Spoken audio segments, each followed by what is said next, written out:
And now for our application, we have 48 days out of 100.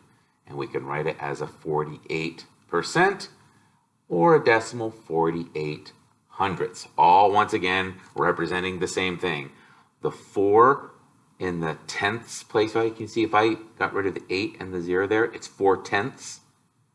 If I got rid of the 8, it's 40%. And if I got rid of this hundredths, it's 4 tenths. That's the 4 rows here of our whole 4 out of 10 rows. That's right. And then the 8 is in the hundredths. 8 hundredths, 8 hundredths, and that is 1, 2, 3, 4, 5, 6, 7, 8. Those 8 that are out of the 100. And when we put them together, it's 48 hundredths. Now, how do we simplify it? Well, once again, hopefully you have your own comfortable way of doing it, either listing your factors for the numerator, listing your factors for the denominator, finding your greatest common factor. I like to, if they're both even, I like to just keep cutting them in half. 48 cut into half is 24. 100 cut into half is 50. Well, they're still even numbers, so I keep cutting them in half. 24 divided by 2, or cut in half, is 12, and 50 cut in half is 25.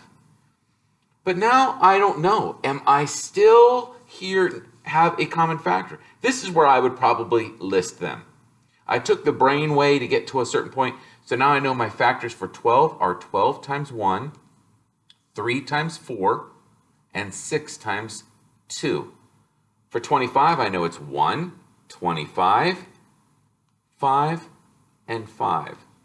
Do I have any common factors between them? I do not. So that tells me that 12 25ths is my simplest form. And so what it would look like here is I cut my 100 up. I divided it by 2 twice, or if you did it the other way where you found your largest common factor, it would have been 4. And you have 25 in each one of these. And the ratio of this, or the simplified, is 12 pieces out of 25.